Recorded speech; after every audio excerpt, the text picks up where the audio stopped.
Halo sahabat Credit Union, kali ini kita belajar tentang ABK atau Anggaran Belanja Keluarga. Uang bisa menjadi pisau bermata dua, sebagai hamba yang baik dan tuan yang jahat. Sebagai hamba yang baik jika kita mampu mengontrol pengeluaran uang, sebagai tuan yang jahat jika tidak mampu mengontrol pengeluaran uang. Jadi berhati-hatilah mengelola uang. Mengapa salah kelola keuangan? Karena tidak dapat membedakan antara kebutuhan dengan keinginan. Keinginan itu terkait emosi, yang sebenarnya dapat ditunda. Sifatnya tidak terlalu penting dan bisa digantikan. Bila tidak terpenuhi, tidak berpengaruh pada kehidupan sehari-hari. Ini pilihan tentang selera atau gaya. Sedangkan kebutuhan itu terkait logika, merupakan sebab akibat atau risiko, sehingga yang wajib dipenuhi. Sifatnya penting dan darurat. Bila tak terpenuhi, maka kehidupan keluarga akan terganggu atau gagal. Jadi ada risiko yang harus dihadapi.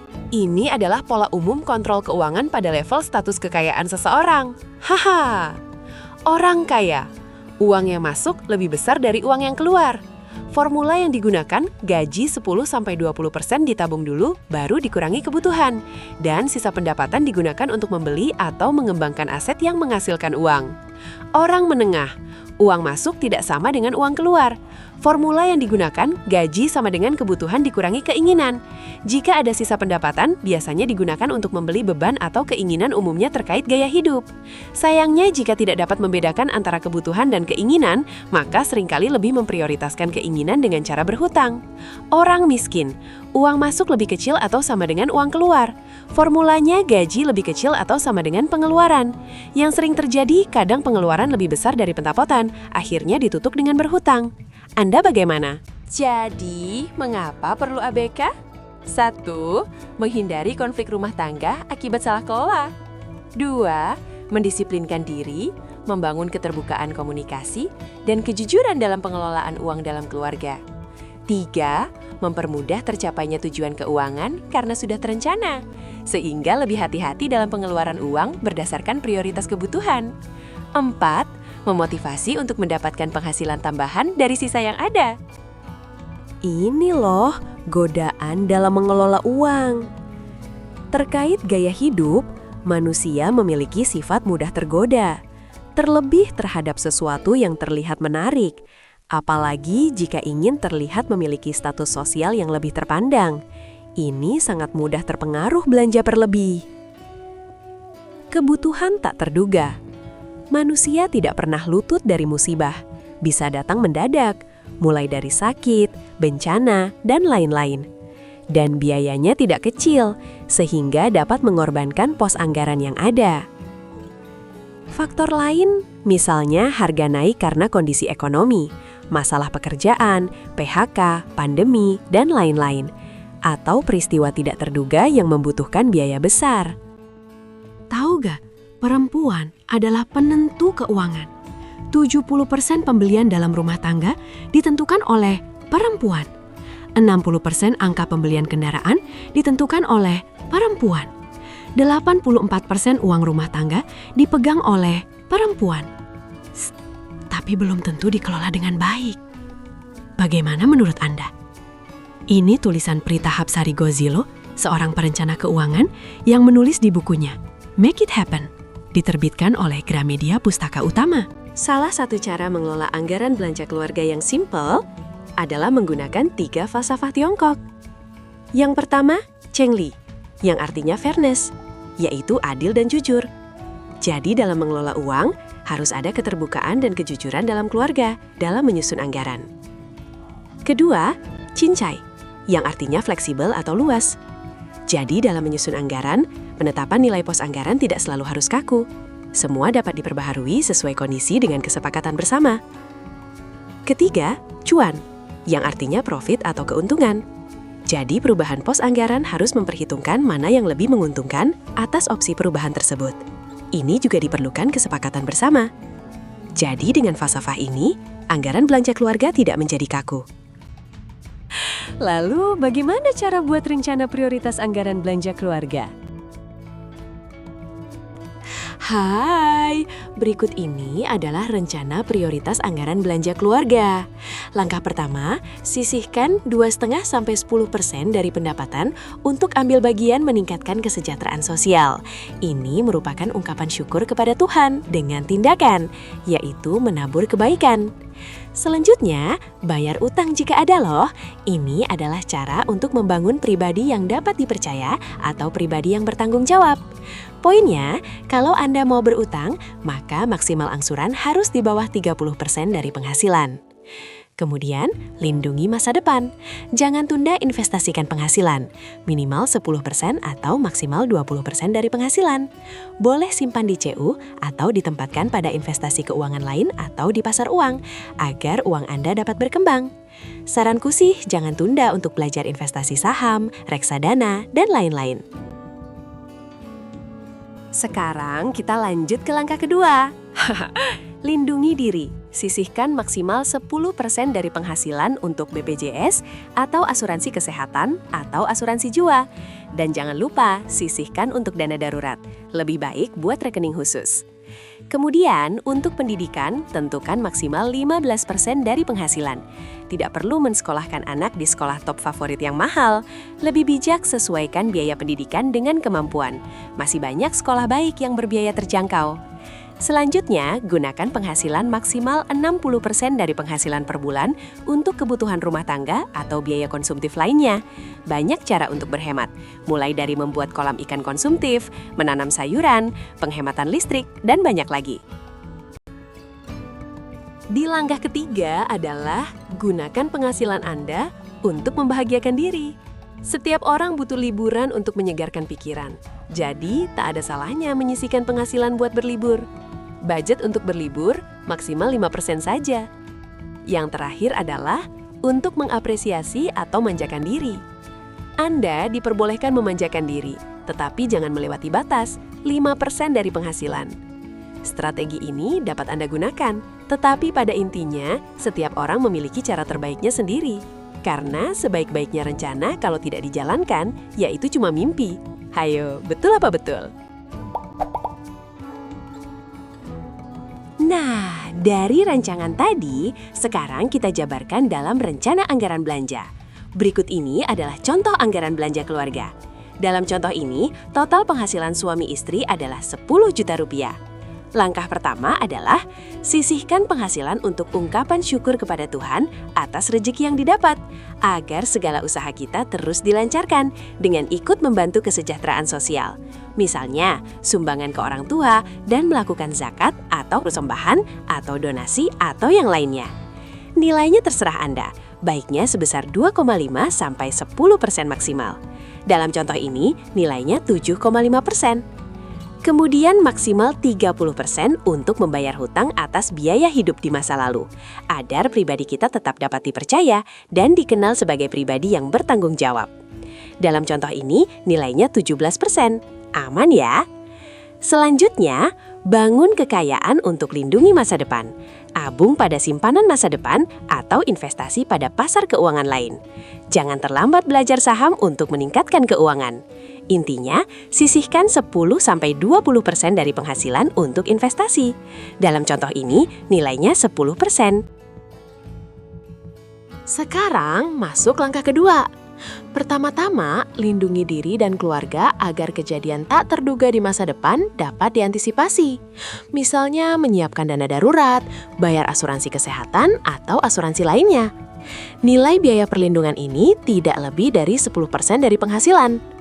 Dalam contoh ini nilainya 7%. Kemudian tingkatkan kapasitas keluarga melalui pendidikan agar keluarga menjadi pribadi yang lebih kompetitif untuk menghadapi persaingan di masa mendatang. Sisihkan 15% untuk biaya pendidikan. Dalam contoh ini biaya SPP kosong karena pendidikan keluarga dipilih sekolah negeri. Poinnya bahwa jangan terlalu memaksakan diri menyekolahkan anak di sekolah favorit yang mahal.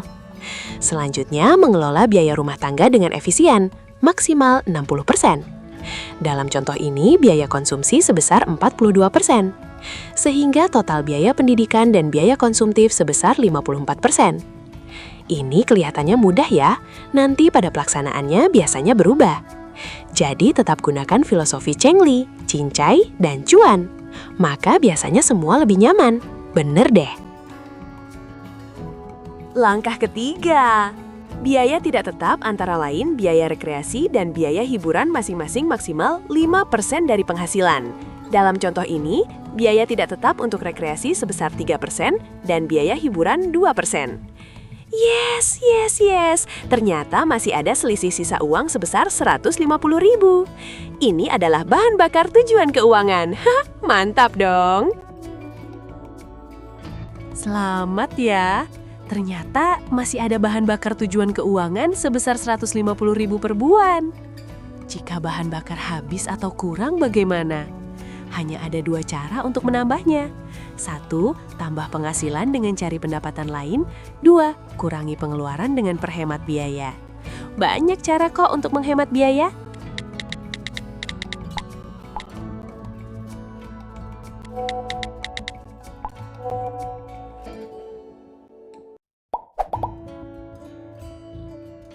Setiap keluarga sejatinya memiliki tujuan keuangan untuk keluarganya. Nah, di sini, Credit Union merupakan kendaraan yang dapat digunakan anggotanya untuk tiba di tempat tujuan keuangan mereka. Tujuan keuangan dibagi 3 kategori. Tujuan jangka pendek, biasanya di bawah 1 tahun, tujuan jangka menengah, biasanya di atas 1 tahun hingga 5 tahun, dan tujuan jangka panjang untuk di atas lebih dari 5 tahun. Supaya lebih jelas, kita lanjut ke slide berikutnya. Nah, berikut ini adalah tujuan keuangan jangka pendek di bawah 1 tahun. Pertanyaan penting sebagai dasar keputusan adalah, apa hal penting yang harus diselesaikan tahun ini? Nah, Anda dapat tentukan sendiri. Contoh ini adalah mau terlepas hutang dengan bunga tinggi. Maka tujuan keuangan yang dapat dipilih adalah melunasi hutang tersebut. Kemudian, selanjutnya, tujuan keuangan jangka menengah di atas 1 tahun atau kurang dari 5 tahun. Tetap sama pertanyaannya, apa hal penting yang harus dipenuhi tahun mendatang atau selanjutnya? Dalam contoh ini, tahun depan anak harus melanjutkan sekolah di jenjang yang lebih tinggi. Maka, tujuan keuangan yang dapat didapat adalah memiliki uang setidaknya 10 juta untuk bayar uang pangkal sekolah anak. Maka, Anda dapat mulai mencicil tabungan untuk kebutuhan tersebut. Jika ternyata masih kurang, maka Credit Union dapat dijadikan kendaraan agar tujuan keuangan tersebut dapat terpenuhi. Biasanya angsuran pinjaman pendidikan dan balas jasa pinjamannya relatif lebih murah dibanding lembaga keuangan lain. Cek aja. Yang terakhir, tujuan keuangan jangka panjang di atas 5 tahun. Pertanyaannya tetap sama. Apa hal penting yang dimiliki 5 tahun mendatang? Dalam contoh ini, ingin memiliki usaha produktif untuk menambah penghasilan. Setelah dipertimbangkan, ternyata pilihannya membeli food truck untuk usaha produktif untuk persiapan pensiun. Setelah dihitung-hitung, kurang lebih membutuhkan biaya 100 juta. Maka Anda dapat mulai mencicil tabungan. Sekali lagi, Credit Union juga dapat dijadikan kendaraan agar kebutuhan Anda terpenuhi. Anda dapat menyimpan pada simpanan khusus usaha produktif. Selain mendapatkan balas jasa simpanan yang menarik, simpanan ini dapat dijadikan jaminan untuk mengajukan pinjaman produktif dengan imbal hasil yang lebih murah. Menarik kan? Sekarang kita perlu tahu bagaimana membuat tujuan keuangan yang smart. Supaya lebih mudah, terlampir contoh tujuan keuangan menengah yaitu tidak lagi memiliki kekhawatiran keuangan atas biaya sekolah anak di tahun depan. Maka, kita perlu membuat tujuan keuangan yang smart yang setiap huruf memiliki arti. S, huruf pertama adalah spesifik, artinya harus jelas dan detail. Sekolahnya apa? Lokasinya di mana? Apa saja aspek keuangan yang diminta? M atau measurable, artinya nilainya jelas dan terukur. Uang pangkas sekolah yang dibutuhkan sekitar 10 juta. Nilai yang dibutuhkan mulai uang pangkal, seragam, buku, dan lain-lain. A atau achievable, artinya sanggup dipenuhi. Nah, jika saat ini belum memiliki dananya, maka apakah ada bahan bakar keuangan? Ternyata masih ada dana sisa 150.000 setiap bulan. R atau relevan, atau sesuai dengan kebutuhan. Tahun depan anak lulus sekolah dan harus melanjutkan pendidikannya. Kalau kebutuhan biaya tidak sesuai dengan penghasilan, maka perlu pertimbangkan cari sekolah lain yang setara. Jika sudah sesuai, maka tinggal buat program menabung. T atau time frame. Artinya kapan uangnya harus ada. Misalnya bulan Juni tahun depan. Maka sesegera mungkin membuat simpanan pendidikan. Hampir semua kredit union menyediakan simpanan pendidikan. Jadi jika nanti total simpanan yang dikumpulkan setiap bulan belum cukup, maka simpanan itu dapat dijadikan alat untuk mengajukan pinjaman ke kredit union. Sekali lagi, selain simpanan Anda mendapatkan balas jasa simpanan yang menarik. Angsuran pinjaman pendidikan dari kredit union juga lebih murah. Jadi kredit union dapat dimanfaatkan untuk tujuan keuangan Anda. Apapun itu. Asik kan? Berikut adalah 10 tahap kehidupan yang membutuhkan biaya besar. Masa anak-anak, masa sekolah, mulai berkarir atau membangun usaha, menikah, menjadi orang tua, kebutuhan rumah, pengembangan usaha, masa krisis, masa peralihan, dan masa pensiun. Pertanyaannya, apa saja tujuan keuangan yang akan dilalui? Silahkan di-list, kemudian atur dalam anggaran belanja keluarga. Anda sebagai pemilik kredit union akan rugi jika produk pelayanan keuangannya tidak dimanfaatkan. Rangkuman. Berikut prioritas skala anggaran belanja keluarga. Untuk sosial, 2,5-10%. Bayar utang, maksimal 30%. Investasi atau tabung, 10-20%. Asuransi, maksimal 10%. Pendidikan, sekitar 15%. Rumah tangga, maksimal 60%. Rekreasi, maksimal 5%. Hiburan, maksimal 5%. Silakan terapkan, semoga bermanfaat. Setelah tahu, bagusnya ya diterapkan. Bagaimana? Oke nggak? Terima kasih dan berkah dalam. Apabila Anda sudah siap, kita bisa langsung ke materi berikutnya.